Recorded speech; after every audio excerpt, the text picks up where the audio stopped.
At the 24th Chaos Communication Congress in Berlin. My name is Jan Suhr and I'm sitting here with Andre and Benjamin, both are campaigners in Brussels. And first of all, Andre, can you introduce yourself and what are you campaigning for or against? Yeah, originally we were into software patents, and you know that this great software patent directive was rejected by the European Parliament, but there's a lot of follow-up work to do, and currently we are much into the attempt to centralize the patent jurisdiction in Europe. Currently this project is called EU EPLA, a European Patent Litigation Agreement, and the idea is to create a central court for Europe that can validate the current practice of the EPO and make software patents enforceable in Europe. So you don't need a legislator anymore, just court case law, and the political sphere has no influence. And what we want to do is to talk with parliamentarians and ensure that the political sphere takes an important part to fix the problems of the patent system, because the patent system is so technocratic and shielded against professionals who really work in the field and who say, yeah, the current patent system does not work for us in software. It's not appropriate for our market, and we want to reform it in a way that it either works for us or get rid of it because it's useless, at least for software. And there's so much need to tweak and improve the patent system. And I think it's always the same, that you need to get really the people that are affected from a certain legislature into the field to talk with politicians, to talk with decision makers, so that the interests of their profession, where the legislature is targeted, are really represent their interests. So this is software patents, but we do a lot of other projects, and so most of the time... But first of all, what is the main problem with software patents? I mean, patents exist for several decades. Well, there are many good arguments, but the most simple one is patent lasts for 20 years. Patent examination takes 4 or 5 years, so we have very dynamic markets. And the patent system is not really constructed for the service market. And software is a service market, it's very dynamic, it's very easy to imitate, and freedom of imitation has a greater value to generate innovation than to stop the diffusion of the innovation process, which the patent system does. And well, the other arguments is that we haven't seen any economic proof that the patent system works for software. It's highly doubted, and it sometimes seems to us it's more kind of a patent religion. Okay. And technocratic, institutionalized belief system. Okay, thanks.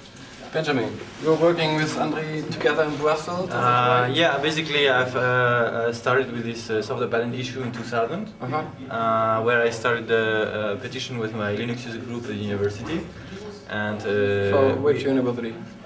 University Catholic Louvain in Belgium. And we started to make a conference on software patents, and we invited some speakers. And after the conference, several months after, we decided to start a European petition. And I think this petition grew up to 500,000 signatures somehow. And I also participated in pushing the attention before the first reading in Parliament, so that we can get a web demonstration, which was somehow the first time that the web was used for, let's say, displaying public opinion, or used for demonstrate something. And it had some quite big effect, because in 3 weeks, just before the vote in September 2003, we got from 50,000 signatures to 200,000 signatures. So it was a big jump in the number of people who signed the petition. And I think with this mechanism we managed somehow to shift the pressure on members of parliament, and it had the impact of somehow reversing the outcoming of the vote. And so I think this way of taking the political the politicians by mass movement has been quite successful. Yeah. Okay. Yeah, and interestingly, Benjamin started another project that took off by surprise this year, and this is the campaign No OXML, against again a negative campaign. And basically, I was totally against this project. I thought it would be a waste of resources to invest into OpenXML, because OpenXML is a new format from Microsoft, and they want to get it ISO stamped, so becoming an international ISO standard. I thought it would really be a waste of time to just get into it. And then Benjamin started this campaign platform, the website NoXML.org, and it really took off, and we use a new system. We didn't have it in 2004. It's Wikidot. Everyone can get such a platform. It's very simple, and start a petition. It has a petition module, and this somehow took off, and now we have like 75,000 signatures, and it just started in June or so, yeah, and really became an educative community platform with hundreds of people from all over the world involved. Yes, so one of the new trends with the internet is somehow, and I saw it recently last week on an article which was talking about Facebook, on how people in Canada were using Facebook to derail the Canadian DMCA, and like in which is the DMCA is the Digital Millennium Copyright Act, is somehow restriction over what you can copy and what kind of software you can or you cannot use for reading files or decoding files. It's all those digital rights management. So the way the internet is somehow used now is you can really quickly create a community around an issue, and then use this somehow mass movement to trigger the political process. And that's somehow, let's say, that's something which is not new, because you had tools in 1995 to do it, but now you have better tools which improve somehow the efficiency of the whole communication between people who want to do something. To add something to this, we work with Parliament and politicians. And it's really important for us to have good tools, access to documents, transparent procedures. And often these Parliament information systems are not very good, also for the persons who are working in the Parliament. And we are great admirers of this project from this website, They Work For You, a private website set up for the UK Parliament that is just amazing, because it uses all the technologies and creates a platform that's useful for civil society and ordinary citizens to get involved and find out what's happening in Parliament.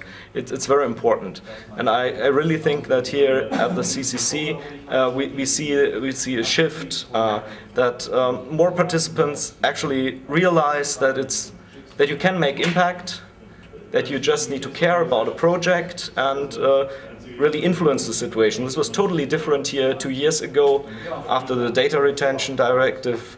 Then we also did this Data Retention Directive with like 10 people in Brussels, and nobody was really involved. And then we came to the CCC, or at least you weren't there, yeah? Came to the CCC, and they said, what was the message?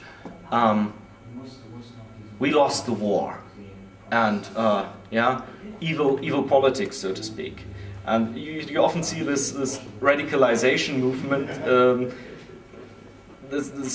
radicalization in political interest that don't get represented on the political level, because they don't know how to access Parliament, how to influence the process, and also some anti-parliamentarian ideology.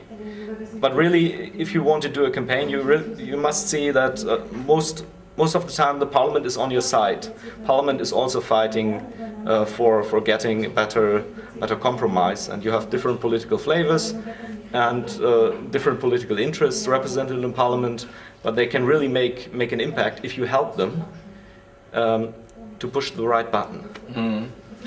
Benjamin, I think also there are plenty of other campaigners and also lobbyists from, let's say, corporations, international corporations. And how do you see your position, I may say, against them often, or is it with them together? Or? I think for some issues we are somehow together, because the interest of the corporations. I mean, I represent a part of corporations, but also civil society. But for other, let's say, lobbyists, for representatives of other organizations from corporations, they can.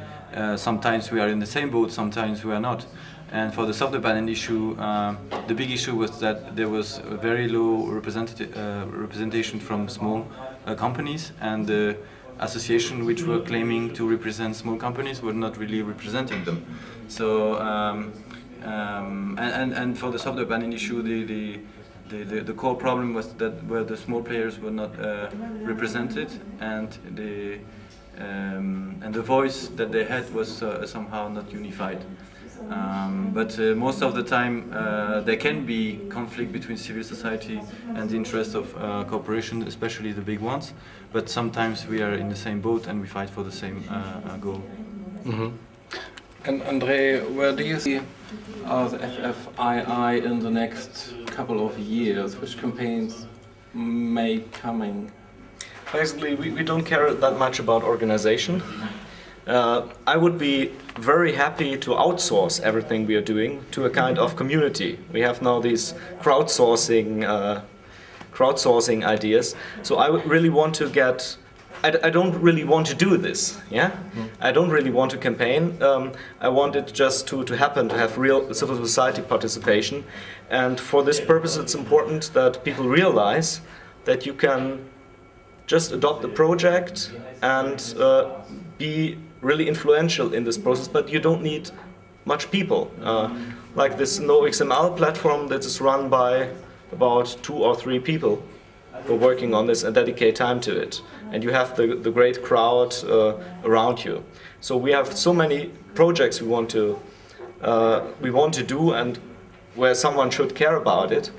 But basically what's important is that we spread the tools, that we create platforms, that we enable other people to do campaigns themselves. We can assist them, but we cannot do it ourselves. And so, yeah, basically, I don't want to say I want to get rid of ffii, but we are also starting other projects. Like I'm, for instance, right now contracted to build up an organization for the promotion of digital standards, open standards, DigiStan. And we are creating other organizational entities that just serve a specific purpose and a different flavor. So we want to really get more platforms than having our organizational stamp or signature under every project. I think that's somehow sometimes more powerful to create a platform where all associations and companies and interests can join and really build a coalition, than to have somehow the authority to say I'm the leading association. Or sometimes it's much more powerful to build a coalition which has a goal, a defined goal, than to try to get credit for an association. Because at the end of the day, it's the goal and what you reach, what you want to reach, which is important, and not the credit you can generate. And that was somehow an issue with the NoXML campaign, is that there was this discussion on whether ffii should endorse its own association, or I should do it alone, or someone else should do it. And at the end of the day, it was somehow natural that ffii, with this open standards vocation, could take it. But for example, I launched another campaign on the access to public stated geographic data, like the maps, where there was a directive being discussed at the European level. I did it outside of the ffii association, and I did it with other people, but it has still yeah, it was the same structure with the petition, and it had some kind of impact. Andre, my last question is, how can people get involved into campaigning? So you said you want to outsource campaigning. Which hints you give for, let's say, nobodies or newcomers? Yeah, basically we once described ffii, and I think this perfectly fits to what you said as a wiki organization. We have certain tools, we have access to Parliament, we know how to do all sorts of things, and we can do productive things on our own, very productive, or we can train other people to do it and help them to get organized. And I think this is really the future. It's pretty easy now. You can, like this Wikidot, everyone can get a Wikidot site, take care about one issue, follow a directive in Parliament, become the authoritative source. You can get a mailing list from us if he's a member. So this kind of infrastructure is there. We have an office in Brussels. We know people in Parliament. So basically we have access and can provide it also to other interested organizations if there's a collaboration on this. We really want to do a kind of scouting, so to speak. Okay, thank you very much.